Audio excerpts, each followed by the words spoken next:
in. Welcome. I'm E.G. Marshall.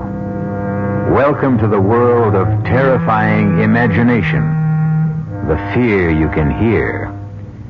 This time, a contemporary tale concerning the ill-fated flight of the first American woman astronaut, the flight of the Diana I.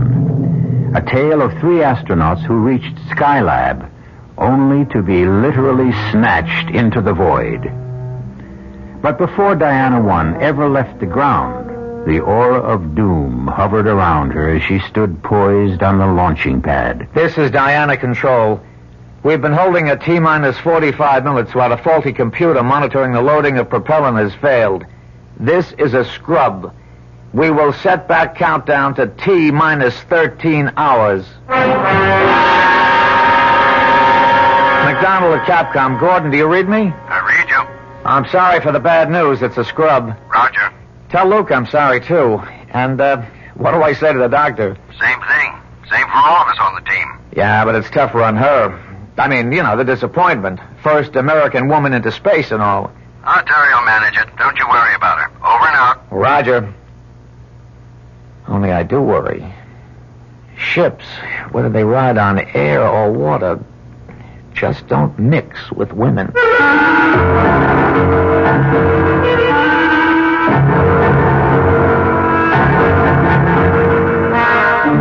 Our mystery drama, Out of Sight, was written especially for the Mystery Theater by Ian Martin and stars Julia Mead.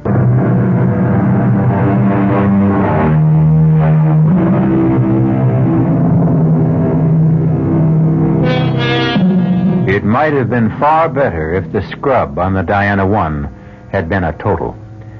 This was only another in the long series of delays that had plagued the spaceship and haunted not only the astronauts themselves, but the ground crew as well. Returning to the compound from the launching, the most concerned of all was the first of our lady astronauts. I don't mind admitting it, but I really feel like bursting into tears. Who doesn't? Well, the difference is you're a man, and I'm a woman. No doubt of that.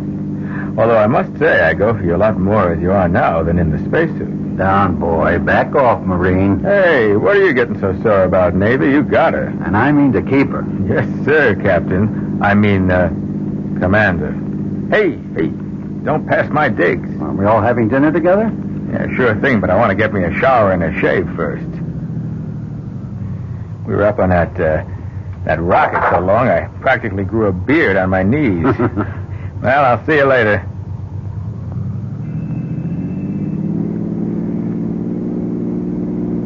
Good old Luke.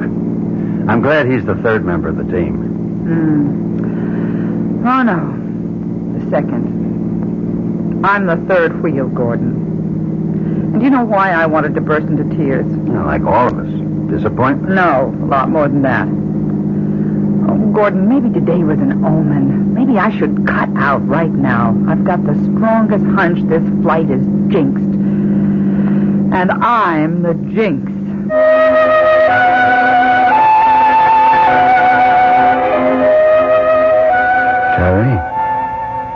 Terry, where are you? At the window, Gordon. I didn't mean to wake you. It's okay. What's wrong, Terry? Look, darling. The sky is filled with stars, glistening like fish in a net. Oh, hold me a minute. Of course. How many nights we've talked about this trip. Hope to make it together. All the long training and planning. And now it's here at last. Or almost here. I'm not going. What? I'm not going, Gordon. Oh, but you've got to. You can't back out now.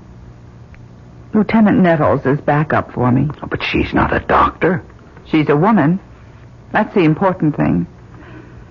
I wasn't picked for this trip primarily because I'm a doctor. But why would you cut out now? Because I'm scared. Oh, honey. Everybody gets buck fever. You know, I had it my first time. This is more than buck fever. What is it then? It's not me I'm scared for. It's you and Luke. Why? Because I'm a jinx. No, you're not going to start in with the superstitions like Luke. It's more than just superstition. Oh, darling, I can't tell you, but I've been lying awake and getting the strongest ESP waves. You were dreaming. But I wasn't. I was wide awake. And for the love of Mike, don't do this to me. But it's you I'm thinking of, darling. I want you safe. And I honestly, for some reason, I can't explain why. I think if I go up there with you... Damn it, Terry, I never thought you'd do this to me. And I never thought the first woman astronaut would be such a flop. Oh, I'm so ashamed. You better answer that. Hello? Oh, yes, sir. Did you reach Luke Strong? Good. Yes, sir, we will. Within the hour. Oh, no, I can drive. Yes, sir, we'll go straight to the hospital unit. Thank you, sir. Good news for us, too.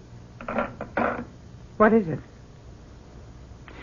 Weather forecasts are for quick changing conditions that would ground us for 2 to 3 weeks unless we get off tomorrow.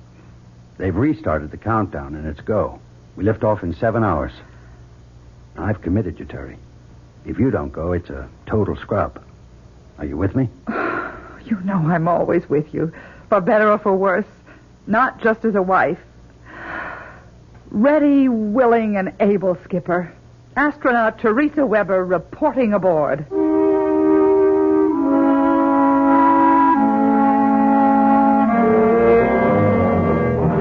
Pilot to Capcom. Do you read me? Yes, Commander, we read you. Are we still on countdown? Yeah, Gordy, T5 and counting.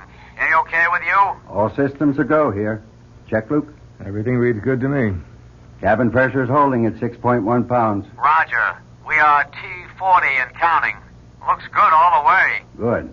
Keep me posted. Roger. Over and out. How do you feel, Terry? Now that I'm here, great. Hang in, lovely. You've only begun to live. What do you say, Luke? Well, let's get it all put together. Skylab, here we come. That's the spirit. Let's check out the inertial guidance and the boosters again. What do I do, Captain? Just sit tight and get ready for the thrill of your life.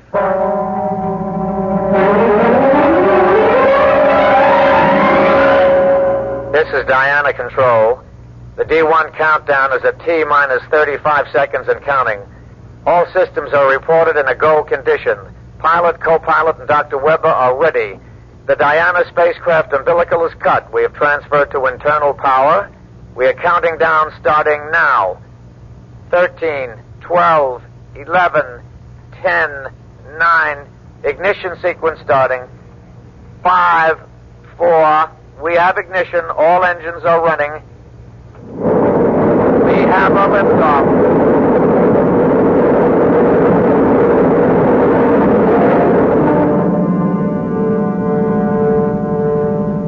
The clock is operating. We are underway. Roger. Read you loud and clear. We're smoothing out some now. Roger. Through Max Q. Through Max Q and smoothing out real fine. The sky looks very dark outside. Cabin pressure is holding at 6.1, okay.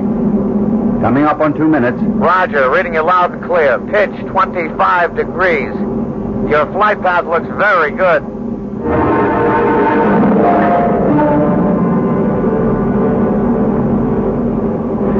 We're up on S4B stage burn, and I read it. Mark, 2 minutes. Roger. You have 22 seconds to shut off. Roger. Read that, Luke. What do you reach your velocity? 25,668 feet per second. Roger. We confirm. Coming up to burn off. 6, 5, 4, 3, 2. There she blows. Gentlemen, you are in orbit. Hallelujah. We've achieved orbit. Whee! Skylab, here we come. You are go for a dock. Roger. You'll be losing me now. I'll pass you on to Bermuda. Roger. I'll see you in a couple of hours. Have a happy. We'll give you a final okay on docking then. Roger. My buddy thanks you, my wife thanks you, and I thank you. Over and out. Okay, Terry. What do you think of space flight now? Oh, it's marvelous. Wonderful. A rocking chair. I don't know what was the matter with me. Well, whatever it was, as long as it's gone, let's put it out of our minds. Now, this is going to be a milk run. A what? I'll tell you. A young man like me and a young woman like you wouldn't dig that talk. It's from World War II. But I've read about it. A milk run was like when you flew out to bomb and came back and knew old Hitler didn't have any more planes to bother you and you were just as safe as if you were taking a ride in your grandmother's electric automobile. A piece of cake. Yeah. But the best piece of cake we got riding with little old Diana is the middle astronaut here. Okay, Luke. Playtime's over. Let's run a full instrument check and give Terry a chance to start working on her medical reports. If I have to put up with wearing these electrodes like Frankenstein's monster, let's at least make it worthwhile.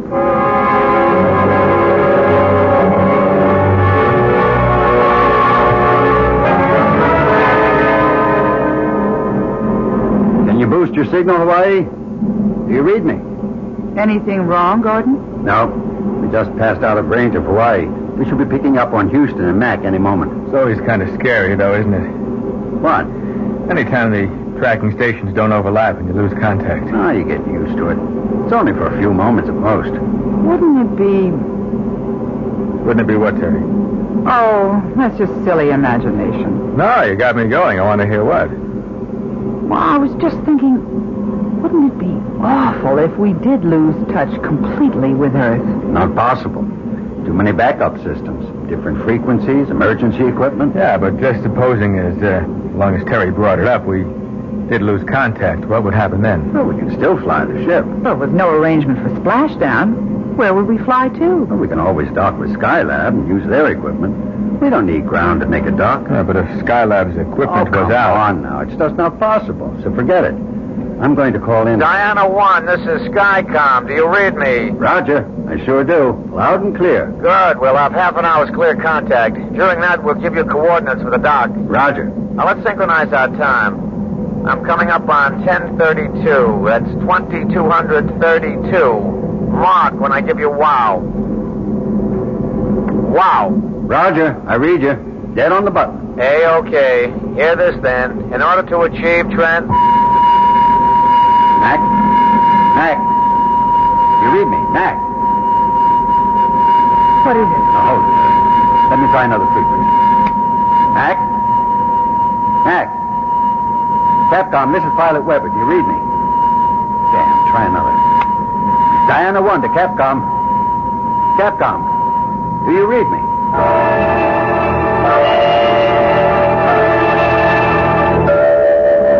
I can't raise a thing, Skipper. I've tracked over Bermuda, Africa. Everything's dead. Every frequency. I can't understand it. All other systems are go.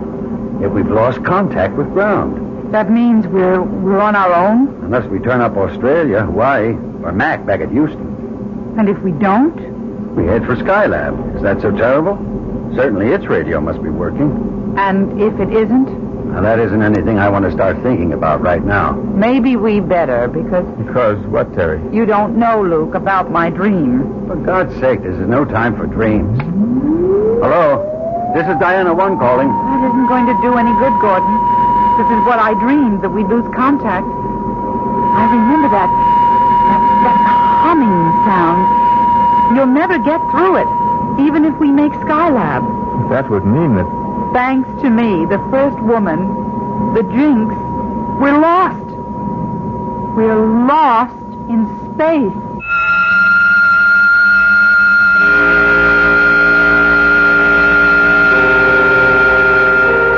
Can you imagine being condemned to wander in space till food and oxygen gave out? Or the orbiting vehicle you made your home plunged through the friction of the atmosphere to roast you to ashes in fire and flame? The very thought of it makes my blood run cold. But perhaps you will prove to be made of sterner stuff.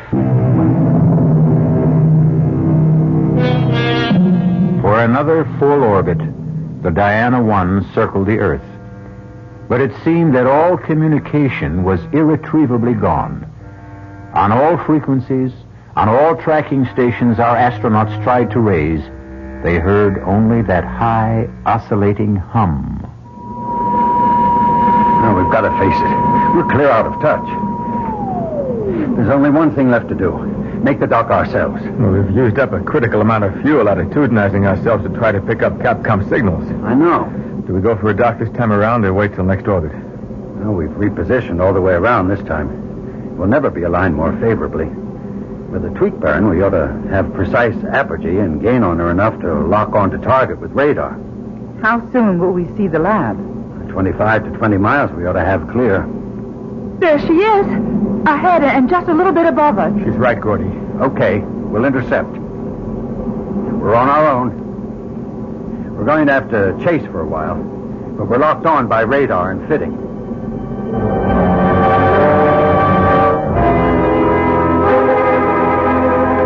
Right on the money. Tight as an oyster. No thanks to me. What do you mean, Gordon? What is it, Skip? I don't know. You remember how we began to roll and swing over the Pacific? I thought you were maneuvering for the lock. I was trying to, but the ship just seemed to take over. We were rolling at 36 degrees a second. You pulled her out. It wasn't me. Now, don't you understand? I couldn't fly her at all. We were rolling so bad and yawing, I thought we were going to lose any control and go toppling end over end. But we didn't, thanks to you. Not me. It felt like, well, it was just like ground, or someone took over and was flying the ship. Someone else brought it into lock, not me. So what's the difference? We came home. Shall I open up the hatch so we can get into Skylab? Oh, we ought to secure everything here. We're airtight. We can get that later. We've got to reach ground. If we can't get in touch with Capcom... Oh, I'm afraid you can't. Huh? You see, we have jammed it. Oh. How do you do? I am Dracon. I have been waiting for you. Who's that? Who's that? I have said Dracon is my name. Before I ask the other questions, where are you? I am here. Where's he hiding, Gordy? You know the setup here. But, my dear Earthling, I am not hiding. I ain't seen you yet. Nor will you. I am not made like you, nor are you civilized enough to be able to imagine me. Now, wait a minute. Now, hold it, Luke. Mr. Dracon, if I have your name right. The title is meaningless for me, and even the name is only an approximation in translation to your tongue. Call me then Dracon. Very well. Dracon, who are you? I will try to simplify. I am not of your galaxy. I am of Centauri 7, a quintillion of light years from your solar system. What's going on, Gordy? It's the sort of thing I dreamed. It would be easier if you had a presence, Dracon. We could talk more sensibly then. Ah, no, I believe to the contrary. You could not conceive of me even if I could make some emanation before your eyes. No, the voice must be enough. Well, then, what is it you want? For you to come with me. Supposing we refuse. But there's no way you can. I am going to take you to Centauri 7. A quintillion years away? Time is a relative factor. We shall go by time warp. But even so, I am a doctor. I must face physiological facts. I don't know what your physiology may be, but if we, Earthlings, as you call us, should pass a destination a quintillion years away, we wouldn't arrive as anything more than dust. I have said that time is a relative factor. We must leave. Are you ready to go? How? The trip will be short and not unpleasant. All those quintillions of miles? The advantage of the fifth dimension, the time warp I mentioned. But time is relative, as you said.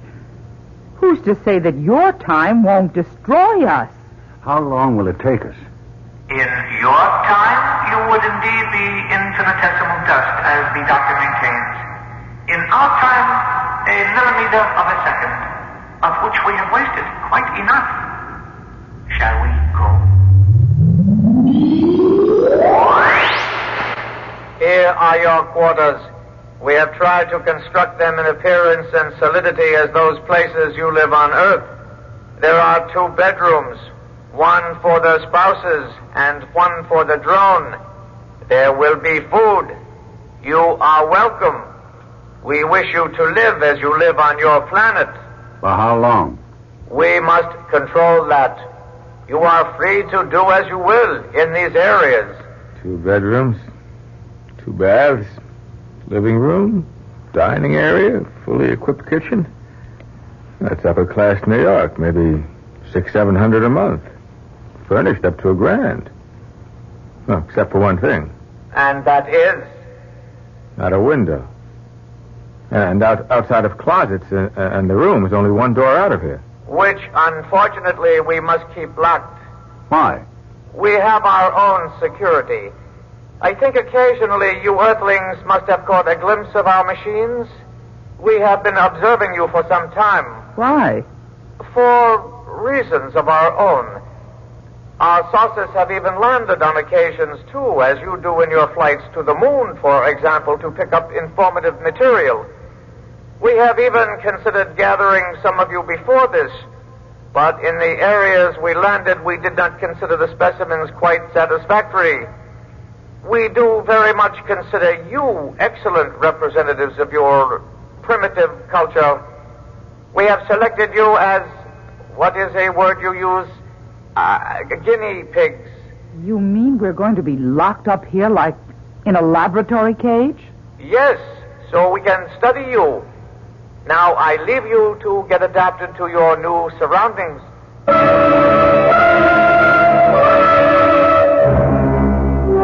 I have brought the Earthlings, O Ancient One. You did not pluck them from the planet itself. No, Ancient One. From the atmosphere, from one of their spaceships. Why did you pick these? One is a female. Our first opportunity to gather such a specimen without alerting the Earthlings. So be it. What is your wish now, Raycon? Permission to start the test. As you wish.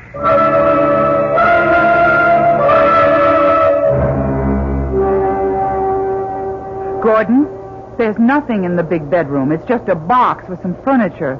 No openings anywhere. Any luck here? The front door doesn't have a handle, let alone a lock. The only openings are that vent up there and one on the floor on the opposite side. Air vents, obviously. Otherwise, we wouldn't be able to breathe. You find anything, Luke? You think it's okay to talk? No, but we might as well. I'm sure we're bugged and they hear everything we say. What did you find? Nothing. You? Neither of us. Except 2 air vents in this room. If there was some way to... You hear a kind of hiss? Yes. And... Oh, it's getting stifling in here. They've turned on some kind of heat. Damn. What are they trying to do? I've got to get this suit off. I'm sorry, Terry. It's okay, Luke. Just forget I'm a woman. That'll be a day for the old prowler. Now, but let's strip down. Come on. Nobody needs to have any hang-ups. I can tell you, as a doctor, we can stay in our thermals. It's safer if they try to roast us alive. Where's that ever-loving heat coming from? Probably the vent at floor level. Yes. Hey, come on. Let's all stuff our suits against it. Maybe we can keep it out. Good thinking, Charlie Brown. Man, I tell you, this is no way to go. You rotten sons of guns. Come on. Fight fair and give us a chance. Stop it, Luke. I don't mind dying. But I want a chance to fight back. Luke, it isn't doing any good. Don't give them the satisfaction of... Gordon? Yes, Terry, you're right. I don't know if we're just blocking it or... Hey, wait a minute. What is it? He's testing to see if... Well, they've stopped it. They've stopped feeding the heat. Thank God. I never could stand heat. I am scared witless of smothering to death or burning up in a fire. Who isn't? You all right, Terry? I'm okay, darling, but we've got to get out of here. How? I don't know. I'll leave that up to you fellows, but we've got to get away. To where? Anywhere but here. This is only the beginning. The beginning of what? The tests. Don't you see it? We're guinea pigs. And as a laboratory animal, you know what all guinea pigs have in common. You're the doctor. You tell us what. They're expendable. It's getting cooler. We passed the first one, but... Oh, no. What is it, Gordon? The other vent. Can you hear it? They're starting the Turkish bath treatment again. Just the opposite this time, I think. This is Operation Cold Freeze. How can we get up to block that vent? Luke, get on the other end of the table there and drag it over. Roger, Skip. Terry, bring the flight suits. That air is like dry ice. Oh, I can take this better than heat. Here, Terry, I'll help. Now what, Skip? Oh, this is my weak spot. I can't stand cold. Both get on table. Terry? Yes, darling. You get up. Luke, shoulders. I help. Then I pass flight suits to you. Block out cold air. Here you go.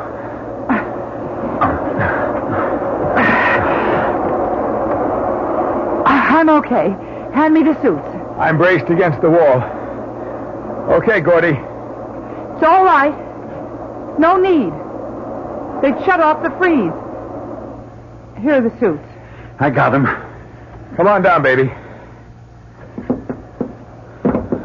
Well, you're something to have around. You imagine old Gordy or me getting on each other's shoulders? Huh. I'm glad I'm of some use. Now it's the men's turn. What do you mean? This is only the beginning. How much more of this can we go through? One exposure or another is going to be too much for one or all of us. Let's try to get out of here. How? Only one way. The door. What we need is a prize of some kind. Oh, wait a minute. The table. It has metal legs. Help me turn it over, Luke. Sure. Yeah. There's a flange at the top. And screws. Oh, no, if we just had something... Would you believe? I just happen to have a nail file. Oh, baby, you are the most. Come on, let's have at it.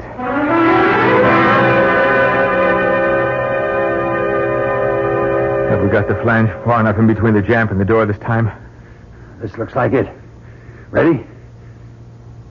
If we do get the door open, then what, darling? Well, first, let's get it open. Then we'll know. You ready, Luke? Roger. You too, Terry. Give us all the weight you can. I'm ready. Then all together. Set. On the count of 3.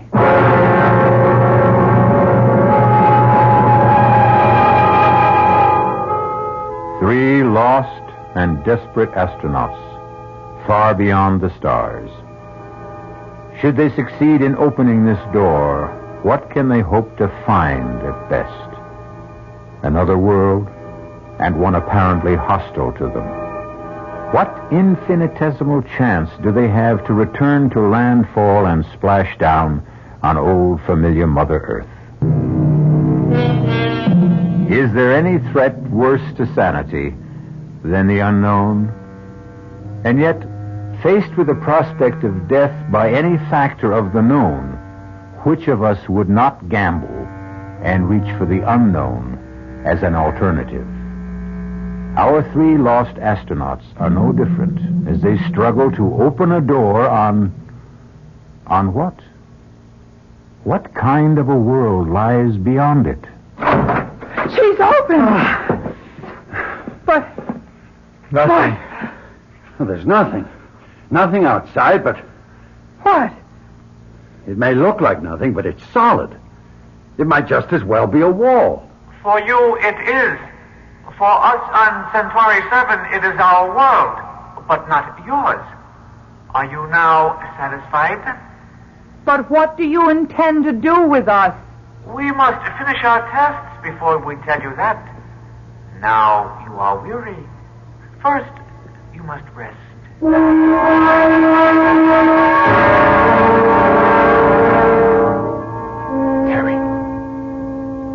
Terry, wake up.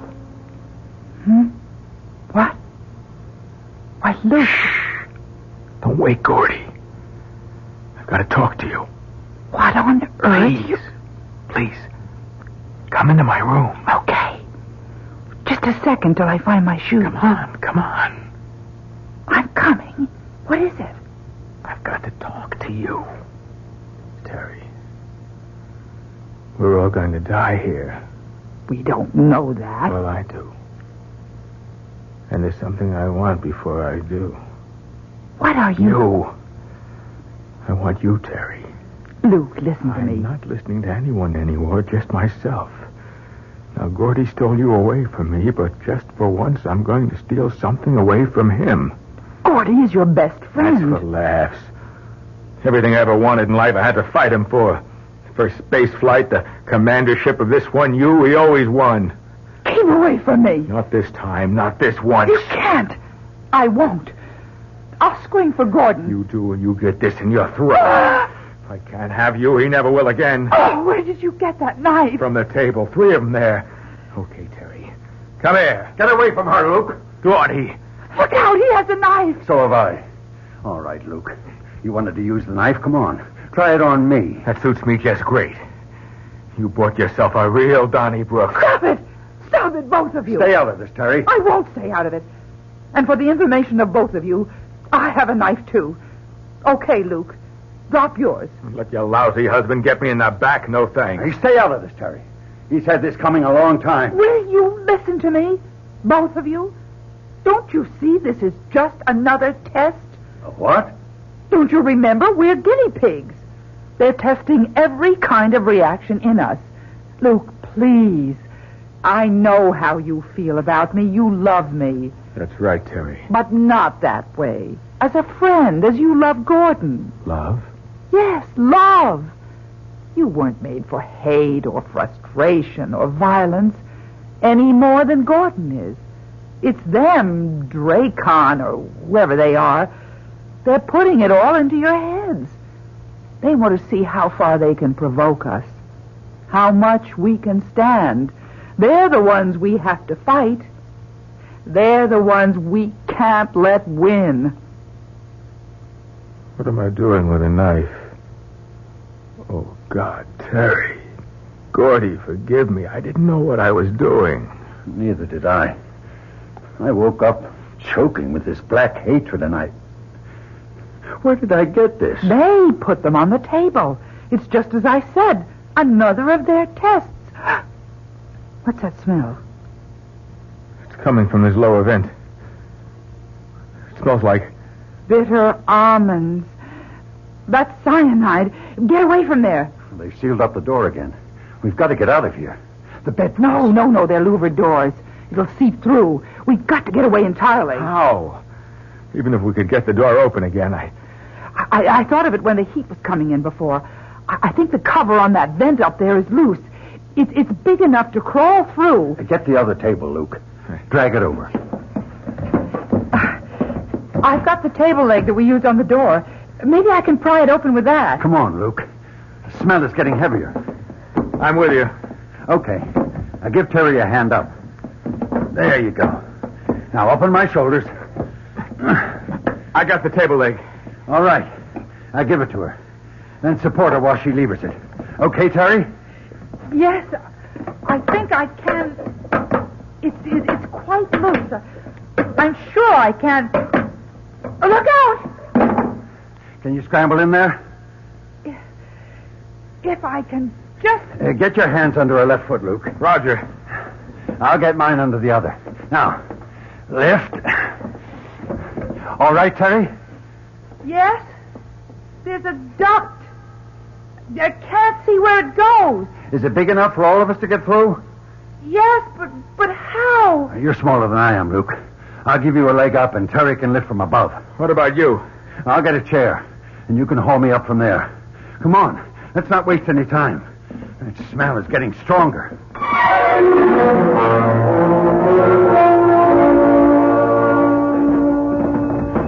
Terry? What, Gordon? Why are you stopping? Another turn? No. It's a dead end. Oh, no. Are you sure? It's blocked in front and on both sides. Wait a minute. What? It's open above. Like a chimney. How wide is it? Just a moment. It's round. About maybe 3 feet in diameter. Any light? No, just as dark in here. It's no use. We'll have to go back. We can't go back. Not to that cyanide. Maybe they stopped pumping it in. What else can we do? We can try what mountain climbers do. What? Terry, Yes, Gordon. can you stand up where you are? Yes. I think Yes. I'm standing with my head in the chimney. All right. Now listen carefully. Remember when we climbed Old Baldy? Yes. 1,000,000 years ago. Now, hang in, baby. Don't you flake out on it. I won't. You mean that guide that showed us how to chimney climb? Yes. Now turn towards me and put your back against the wall. Now, can you get your feet up there on the other side? Just about. Then I brace my back and then push up, right? Right. And slide your feet up an inch or two and keep repeating. Roger. You'll have to go next, Luke. You get it? I get the idea. But supposing that thing's 30 or 40 feet tall. We go as far as we can, and we all fall and break our necks together.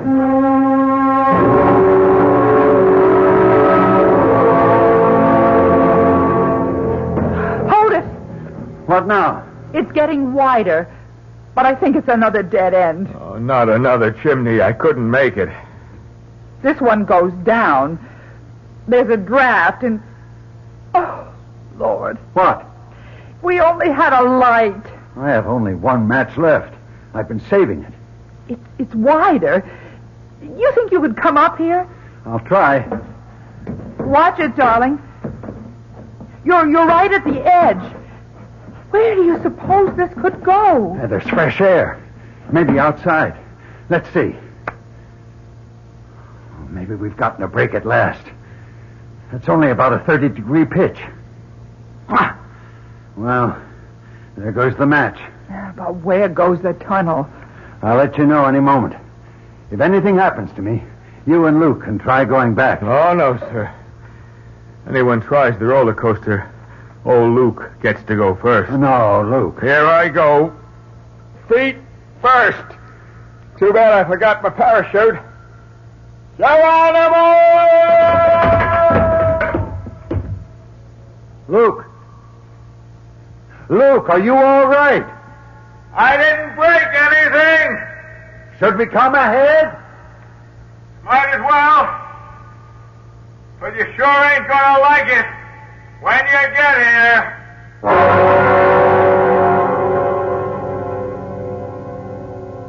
Oh, all that for nothing.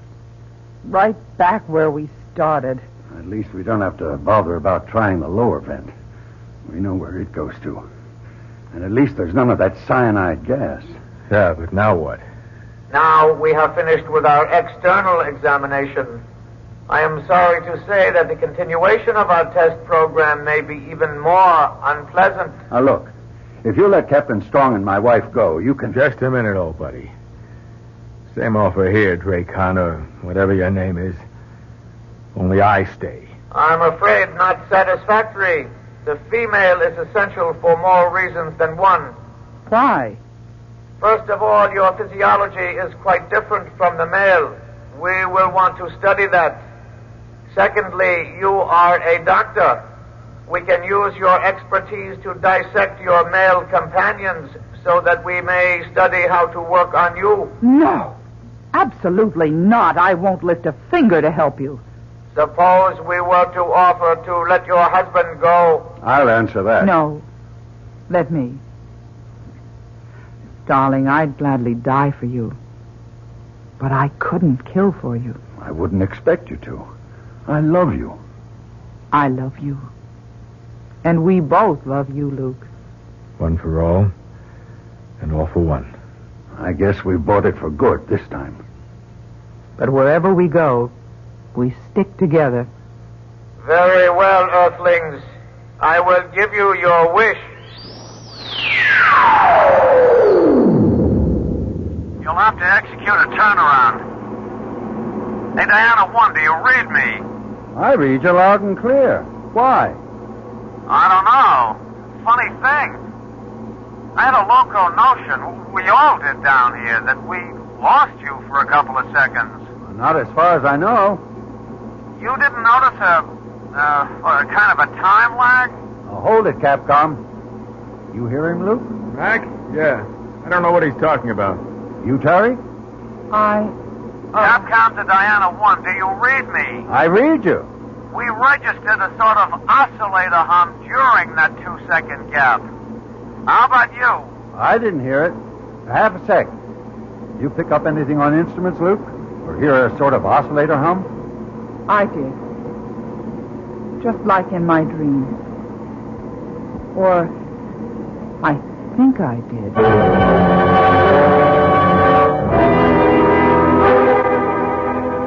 And are you sure they come? The Earth people will know nothing of our interference. Oh, Ancient One, in their time referenced, they were missing but the blink of an eye. And the three who were here will not remember. Can the eye of an earthling see a bullet? Can it follow the speed of light? They will not remember. As to the planet itself, what is your recommendation? Observing them close at hand, particularly the female one, I have seen a capability for self-sacrifice and love. There is some hope for them, then. We might allow them another millennium to better themselves. So be it. We will allow the Earthlings one final chance.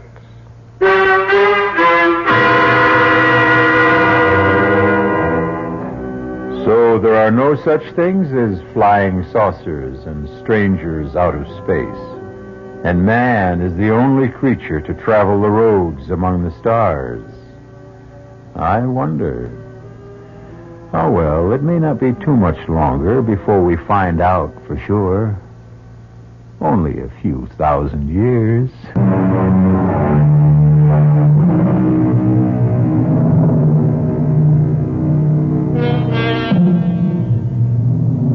A 1,000 years. The millennium. Perhaps the one mentioned in the book of the Revelation, when the angel came down from heaven with the key to the bottomless pit and a great chain in his hand. And he bound the devil and cast him into the pit and sealed it, so that he should deceive the nations no more. Not a bad idea. Not a bad idea at all.